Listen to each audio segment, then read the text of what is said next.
Well, hello, everyone. Thank you so much for joining us today. We're going to go ahead and get started.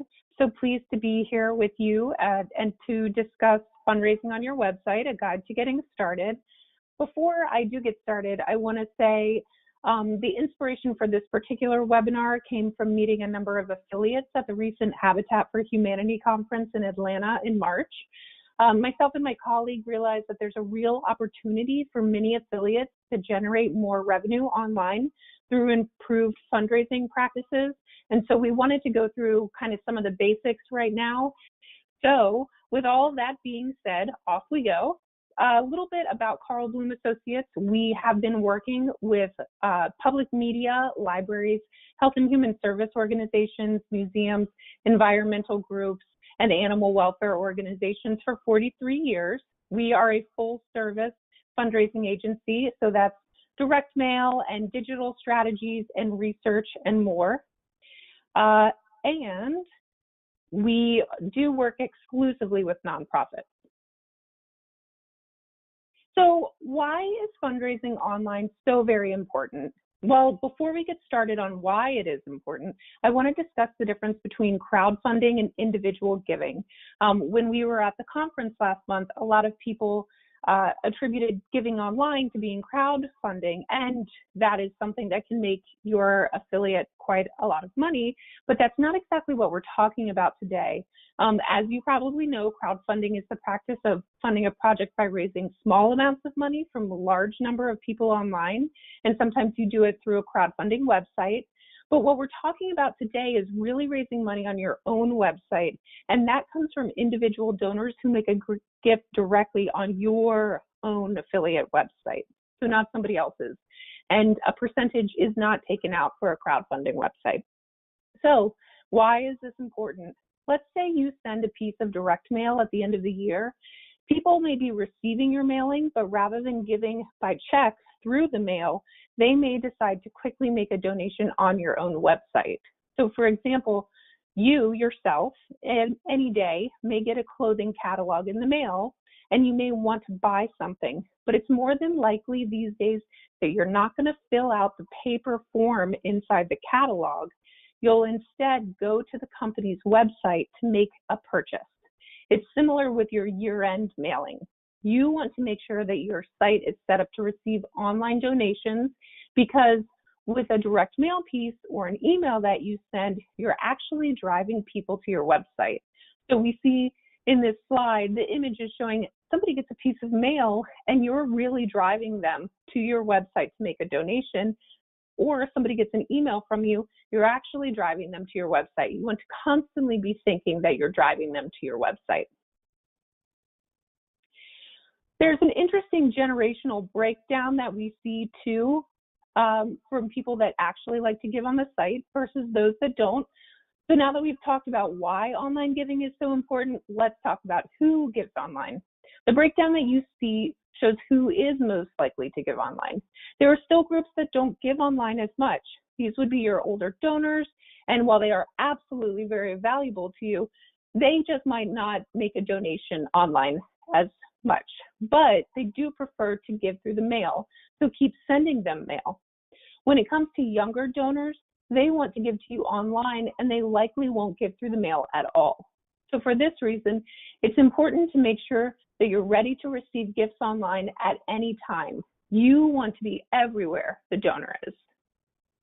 In fact, we see from this next chart, excuse me, that people that are 40 to 59 years old are the most likely group to give online, and that group is only going to expand as the years go on and more people become comfortable giving online. Now, with all that being said, who's up for a test? I think this is kind of an interesting thing to do, and I love to do it with many different kinds of nonprofits. So we're going to see if your site is ready to receive gifts online. And if your website doesn't pass this test, no worries, it's just something to work towards in the future. And in fact, I highly recommend you prepare your site for end of year fundraising in November and December, which is the time of year when most donors give. It's also likely the time of year that you send a fundraising mailing, which means you're driving people to your website. So back to the test. Please go to your own organization's website, either on your desktop, which you're on right now, or on your mobile phone. Viewing your website on both desktop and mobile is best, so you can see what the donor sees. And we'll talk more about mobile donations a little bit later on. Okay. From the donor's perspective now, whether you're on your desktop or mobile device, look for the following things. Can your donation button be found within 2 seconds of arriving on the website? You should not have to scroll at all to find it, and ideally it should be in the upper right-hand corner. And then consider, is the donation button a bright, bold color? If it's not, your donors may have a hard time finding it. Remember the 2-second rule always. You want your donors to be able to find the button in 2 seconds, and you want the button to be a bright color to help them. The third part to keep in mind is, do you have some kind of photo or graphic or image about the ongoing fundraising campaign that you've got going on? If you do, it should be immediately visible. Again, you don't want people to scroll down or look around. You want people to easily see imagery that matches your fundraising campaign. You want them to click on the buttons and photos and graphics and go to the donation form right away. So you want to keep it really simple for them. I love this example, this nonprofit. We don't work with them. I just personally think they have a great online donation process. So you can see in the upper right-hand corner, the donation button. You can also see that it's a very bright color. It draws the eye to the button more than a white or a non-colored button would. You can also see that there's a photo with graphics that talk about making a donation. And then finally, kind of as an added bonus, there's a second donation button on the left-hand side. So this organization makes it very easy for a person to give. And now, to play devil's advocate for a minute, you might be thinking, well, we want someone to know about our restore or our volunteer opportunities or home ownership opportunities. And yes, those things are very important. They're the mission of your organization. They're at the core of what you do.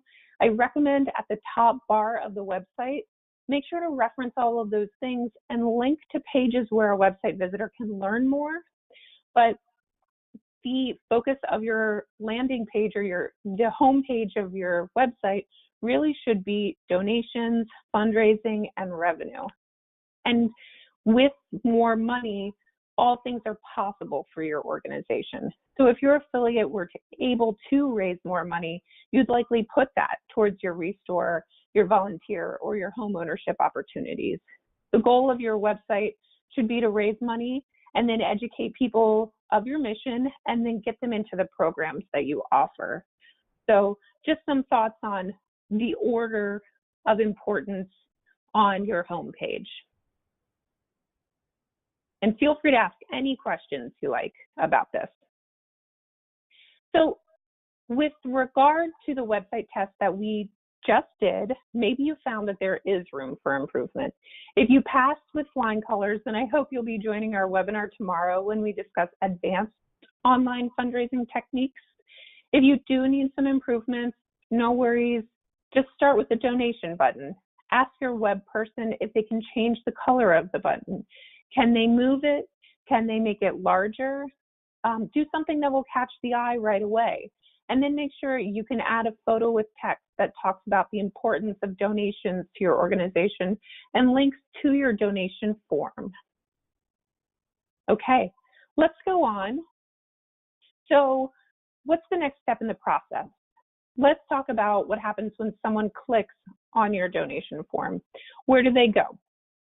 What is their experience? We've all been there when you try to buy something online and you have to go through step after step to complete the purchase. This is a similar transaction. The more simple the process, the less likely you are to have the donor get bored and go away before they complete the gift.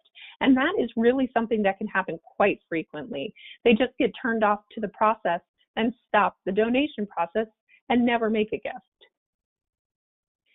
So ideally, you want the donor to click on your donation button or the photo on your homepage and go instantly to the donation form. You may have many ways that someone can give money, like planned giving or a company's matching gift program, or they can volunteer or give to the restores. All these are different ways to give. But these other ways are important, yes, but listing them before someone goes to the donation page can inhibit the donation process, leading to the donor not making a gift. So let's take a look. I do really love this this organization's donation process. It's just so good. So, excuse me, the Same Project Water website. You go straight from the home page with the colorful donation buttons and images, and then you go right to the donation form. There's no stopping along the way. This makes the donor go through as few steps as possible to make their gift. Remember, we talked about purchasing something online and that we've all gone through the process that was long and tedious, and you just want to make your purchase and get done. Well, this example cuts out the tediousness.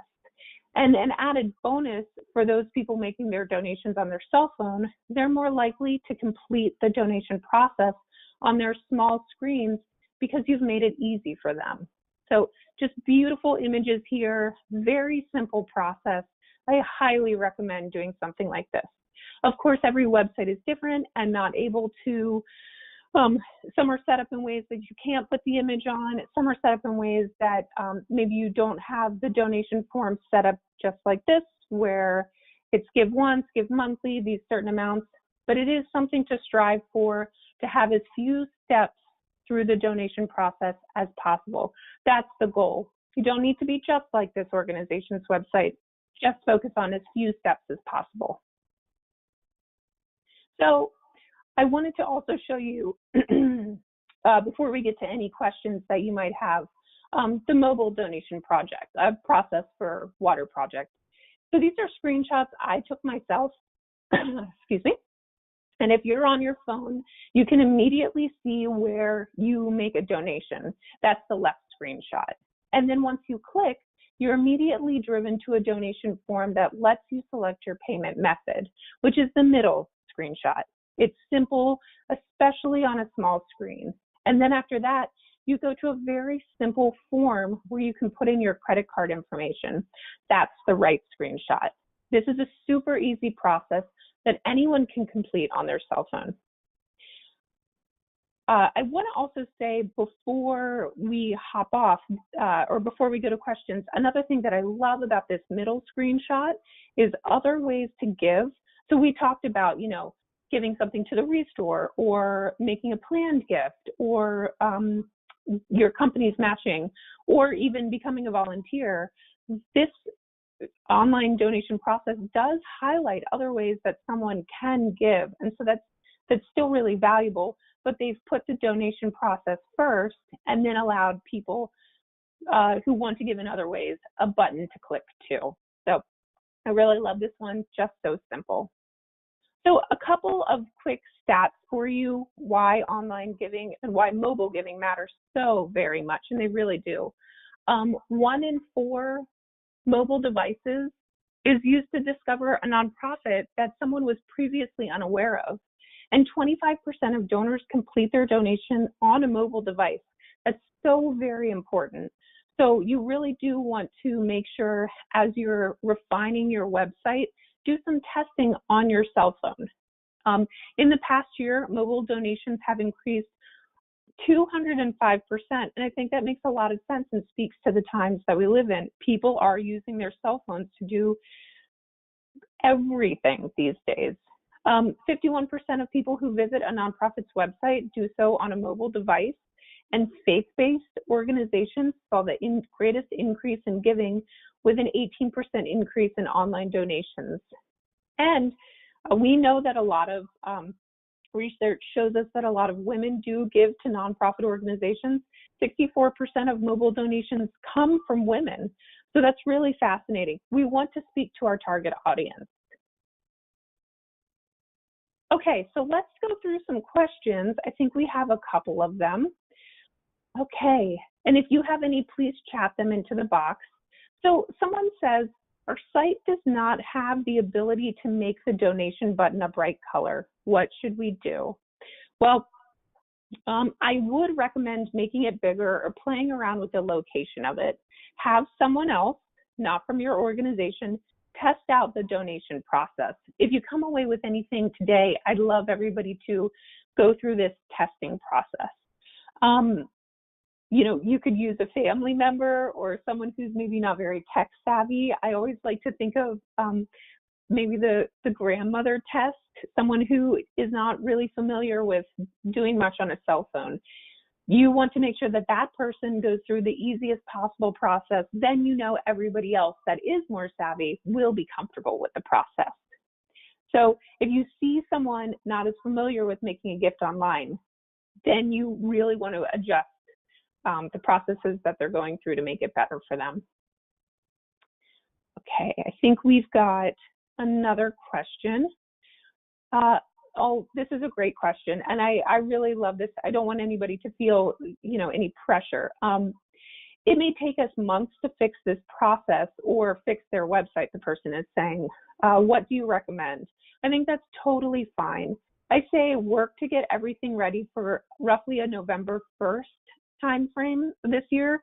If it takes you until December 1st, just know that that is the most important fundraising time of the year. So if you work November 1st or December 1st, you're really giving yourself a solid 6 to 7 months, and then you'd be ready before the big holiday fundraising time frame. We know that 30% of all annual giving occurs in the month of December, and that 10% of that happens within the last 3 days of the year. So you really, really want to be ready for year-end fundraising. And we at Carl Bloom can help you too, for sure, whether it be with your website or with your year-end fundraising. Just reach out. And if you want to learn about other topics like direct mail fundraising or social media ads, you can email me directly. We're happy to put together another educational webinar. If enough people are interested, I would love to tell you more about the direct mail fundraising that we do, especially the year-end campaigns, which are really integrating the direct mail and email and online ads and things like that so that you can get the most bang for your buck. I also want to say one more time that we do have a webinar tomorrow that will have much more advanced fundraising online techniques. We'll talk about the language that you use, the imagery that you use, who it's appropriate for, how frequently you should be switching things out, tracking the makeup of your donation form, things like that. So if you felt like today's webinar was something that you've already done very well at, great, good. Please join us tomorrow, same time, and we will go through a bunch of new and exciting topics. So that's all. Please do reach out to me if you have any questions or you need help with anything. We are a full-service fundraising agency, and we're happy to help you with anything you need. Thanks, everyone, for joining us. Have a good day.